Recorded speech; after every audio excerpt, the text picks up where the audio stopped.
Hello students. तो आज हम पढ़ने वाले हैं सेंट्रल ऑर्बिट। और इस वीडियो में हम पढ़ेंगे सेंट्रल ऑर्बिट क्या होता है और साथ ही साथ हम सेंट्रल ऑर्बिट के डिफरेंशियल इक्वेशन को भी डिराइव करेंगे। ओके, निकालेंगे। तो वीडियो को स्टार्ट करें उससे पहले अगर आपने हमारे चैनल को सब्सक्राइब नहीं किया तो सब्सक्राइब करें और वीडियो अच्छी लगे तो लाइक करें। देखिए सेंट्रल फोर्स, पहले सेंट्रल फोर्स की डिफिनेशन हम समझ लेते हैं क्या होती है। देखिए, if a force acting on a particle is directed towards a fixed point, the force is called central force. अगर कोई फोर्स है जो कि एक पार्टिकल पे लग रहा है, पार्टिकल पे, और उसकी डायरेक्शन जो होते हैं वो एक एक पॉइंट की ओर होती है, तो उसे हम कहते हैं सेंट्रल फोर्स। जैसे अगर कोई पार्टिकल है, वो एक सर्कुलर पाथ पे मोशन कर रहा है, तो जो सर्कुलर पाथ पे जो फोर्स लगेगा वो हमेशा जैसे ये इस डायरेक्शन में हो, यहाँ पे जब पार्टिकल होगा तो भी इस डायरेक्शन में हो, और जब यहाँ पे पार्टिकल हो तो भी इस डायरेक्शन में हो, जब इस पॉइंट पे पार्टिकल हो तो भी इस डायरेक्शन में हो, यहाँ पर पार्टिकल हो तो भी इस डायरेक्शन में हो, और यहाँ पे पार्टिकल हो तो भी इस डायरेक्शन में हो। तो ऐसे हम फोर्स को क्या कहते हैं? सेंट्रल फोर्स कहते हैं। ओके। और जो पाथ ये पार्टिकल बनाता है, the path traced out, okay, the path traced out by the particle under the action of central force is called central orbit. Okay, तो यहाँ से डेफिनेशन क्लियर हो गई कि सेंट्रल फोर्स क्या होता है, सेंट्रल फोर्स क्या होता है और सेंट्रल ऑर्बिट क्या होता है। ओके, तो ये चीज़ें हैं।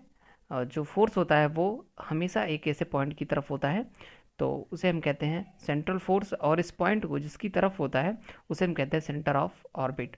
ओके, और इस जो पाथ ये बनता है उसे हम कहते हैं सेंट्रल ऑर्बिट। ओके, अब थोड़ा सा हम इसको समझ लेते हैं।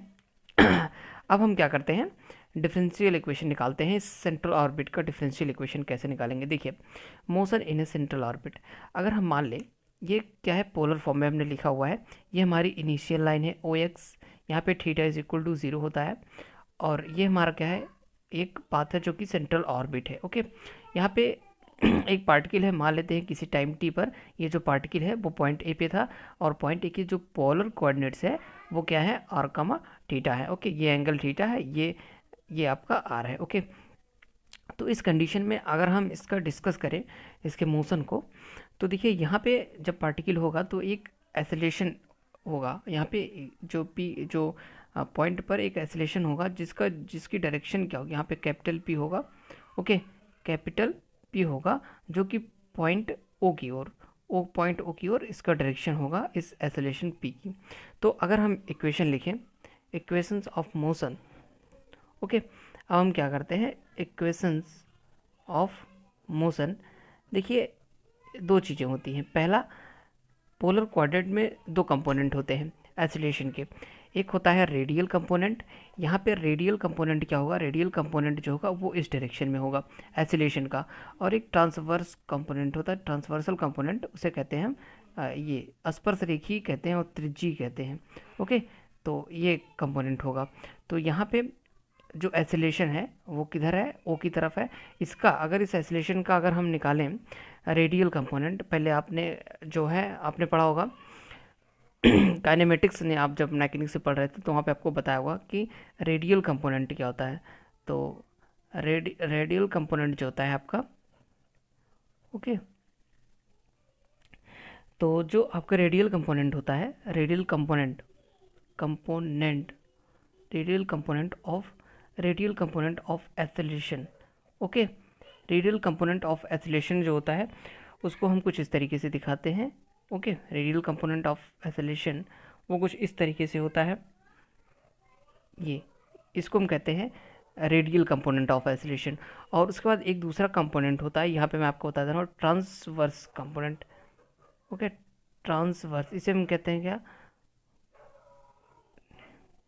ट्रांसवर्स कंपोनेंट होता है एक, जिसे हम कंपोनेंट ऑफ एसिलेशन जिसे हम कहते हैं, जिसको हम इस तरीके से लिखते हैं 1/r dt and r square d theta. Okay, इस तरीके से एक कंपोनेंट होता है जिसको हम कहते हैं ट्रांसवर्सल कंपोनेंट। तो ये दो चीज़ें हैं जो आप रेक्टिलिनियल मोशन में, ओके, या काइनेमेटिक्स में आपने इसको पढ़ा होगा। तो इस तरीके से होते हैं रेडियल कंपोनेंट ऑफ एसिलेशन, और ये होता है ट्रांसवर्सल कंपोनेंट ऑफ एसिलेशन। अब देखिए, यहाँ पे जो पार्टिकल मूव कर रहा है इसमें कोई भी ट्रांसवर्सल कंपोनेंट नहीं है, एक रेडियल कंपोनेंट है जो कि किस डायरेक्शन में है, पॉइंट ओ की तरफ है। तो जो हम इस इक्वेशन लिखेंगे इसके लिए, तो हम क्या लिखेंगे, जो हमारा रेडियल कंपोनेंट है, रेडियल कंपोनेंट क्या है, यहाँ पे हम आपको बताया कि रेडियल कंपोनेंट को हम इस तरीके से लिखते हैं। यहाँ पे इसका मतलब क्या है, आर डबल डॉट का मतलब ये है कि आर का टी के रिस्पेक्ट में 2 बार डिफ्रेंसिएशन हुआ है। जैसे अगर मैं आपको बताऊँ कुछ, तो D R by d T को हम कैसे लिखते हैं, D R by d T को हम ऐसे लिखते हैं।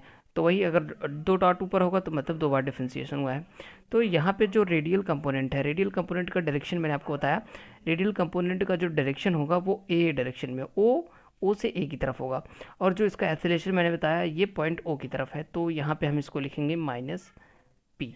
ओके, ये चीज़ क्लियर हुई कैसे हुआ। रेडियल कंपोनेंट है, एक्सेलरेशन का रेडियल कंपोनेंट होता है, रेडियल कंपोनेंट की डायरेक्शन क्या होती है, ओ ए होती है, जबकि ये वाला जो एक्सेलरेशन है इसकी डायरेक्शन क्या है, ओ की तरफ है, मतलब ए ओ है। तो इसको हमने इस तरीके से लिख दिया। और जो दूसरा ट्रांसवर्स कंपोनेंट है, इसका ट्रांसवर्स कंपोनेंट क्या है, 1/r और डी बाई डी टी, और ये हो जाएगा आर स्क्वायर थीटा। ओके, यहाँ पे थीटा को टी के रिस्पेक्ट में डिफ्रेंशिएट किया गया है।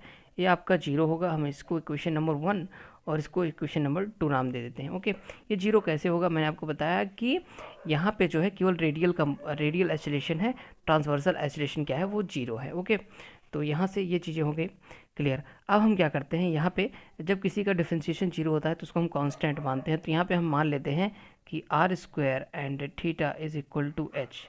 ओके, इसको हमने क्या किया, मान लेते हैं। ओके से अब आगे चलते हैं। यहाँ से आप वैल्यू भी निकाल सकते हैं, theta D theta by d t की वैल्यू भी निकाल सकते हैं। अब अगर हम देखें तो हमें पता है कि इसको हम लिखेंगे क्या, D R by d T. Okay, इसको हम लिखेंगे D R by d T, और उसके बाद हम डी बाई डी टी, और हम आर को क्या लिखते हैं, आर होता है 1/u। Okay, r is equal to होता है 1/u। ओके, इसको यहाँ पे हमने कर दिया। अब हम इसको डिफ्रेंशिएट करेंगे, तो इसको डिफ्रेंशिएट करते कैसे हैं, इसको पहले हम ऐसे कर देते हैं, डी डी यू 1/u और D you by d T. Okay, कुछ इस तरीके से। तो जब हम इसको डिफ्रेंशिएट करेंगे एक बार, तो ये आएगा -1/u square, -1/u² D you, -u/² D you by D theta. Okay, D you by D theta.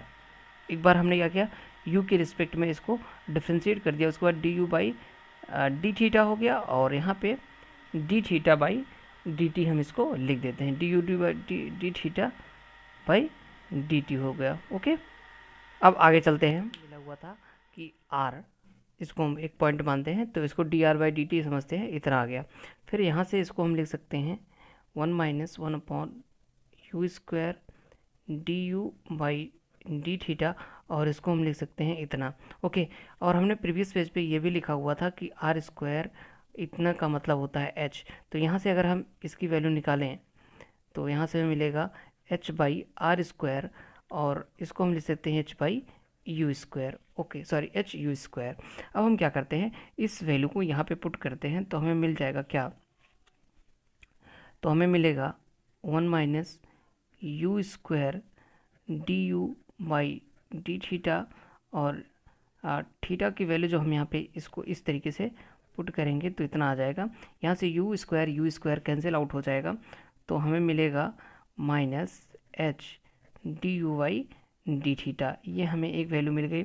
Okay, ये हमें एक वैल्यू मिल गई। अब हम क्या करते हैं, इसको एक बार और डिफ्रेंशिएट करते हैं with respect to theta. Okay, तो यहाँ से जो इसको एक बार हम और डिफ्रेंशिएट करेंगे तो ये हो जाए -h, और ये हो जाएगा आपका, जिसको एक बार हम और डिफ्रेंशिएट करेंगे तो ये हो जाएगा माइनस, ये कांस्टेंट है, ये बाहर आ जाएगा, और ये हो जाएगा D T D you by D theta. Okay, हम टी के रिस्पेक्ट में एक बार और डिफ्रेंशिएट कर रहे हैं इस चीज़ को।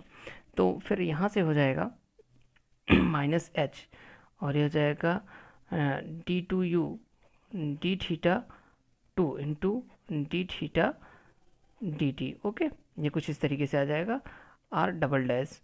उसके बाद अब हम यहाँ पे क्या करते हैं, r double dash is equal to -h d2u d theta 2 okay, and d theta by d t की वैल्यू यहाँ से हम पुट कर देंगे, तो d theta by d t की वैल्यू होती है एच यू स्क्वायर। ओके, अब फिर से यहाँ पे आर डबल डैश हो जाएगा माइनस एच स्क्वायर, एच का मल्टीप्लाई हो जाएगा u square and d two u and d theta two. Okay, तो इस तरीके से ये कुछ हमारा इक्वेशन बन जाएगा। अब देखिए जो हमने पहले इक्वेशन लिखा हुआ था, जो हमारा पहला इक्वेशन था रेडियल कंपोनेंट का, उसमें मैंने आपको बताया हुआ था कि r double dash minus r, यहाँ पे मैंने लिखा हुआ है कि यहाँ पे मैं आपको दिखा दूँ 1 मिनट। तो यहाँ पे मैंने जो ये इक्वेशन लिखा हुआ है, पहला इक्वेशन है जिसमें कि ये वाले इक्वेशन को हम फिर से यहाँ पे रिराइट करते हैं, और ये इक्वेशन है minus square is equal to minus P. Okay, अब हम क्या करते हैं, यहाँ पे डबल डैश की वैल्यू को पुट करते हैं। ओके, जब हम डबल डैश की वैल्यू को पुट करेंगे, यहाँ पे देखिए डबल डैश है, तो ओके डबल डॉट है, इसकी वैल्यू को हम यहाँ पे पुट करते हैं, तो यहाँ पे हो जाएगा minus h square u square d u d theta two minus r and theta square की वैल्यू क्या है, यहाँ पे इस चीज़ की वैल्यू को अगर हम रखें तो ये हमें मिल जाएगा। ओके, तो यहाँ पे ये वैल्यू मिल जाएगी H by H U square का square is equal to minus P. Okay, यहाँ पे कैपिटल पी है। ओके, उसके बाद अब हम इसको सॉल्व कर लेते हैं। सॉल्व करने पर यहाँ पे जो बचेगा, माइनस से पहले मल्टीप्लाई करते हैं दोनों साइड, तो ये हो जाएगा H square u square d you और डी थीटा टू, और ये प्लस हो जाएगा, और आर को हम क्या लिख सकते हैं, आर को हम लिख सकते हैं 1/u। ओके, उसके बाद ये हो जाएगा एच स्क्वायर और ये u की power 4 is equal to p हो गया। ओके, उसके बाद अब हम क्या करते हैं, यहाँ से एक u कट जाएगा, और जब कॉमन होगा तो h square u square common होगा, और यहाँ से आएगा d two u d theta two plus, और यहाँ से चूँकि यहाँ पे y क्यूब था, हमने y square u square common कर लिया, तो यहाँ पे u केवल बचेगा और यहाँ से p हो जाएगा। और अगर हम इसको फिर से लिखें तो ये हो जाएगा p is equal to h square u square d two u d theta two plus u। ये हमारा है required differential equation of central orbit. Okay, तो थैंक्स फॉर वॉचिंग फ्रेंड्स।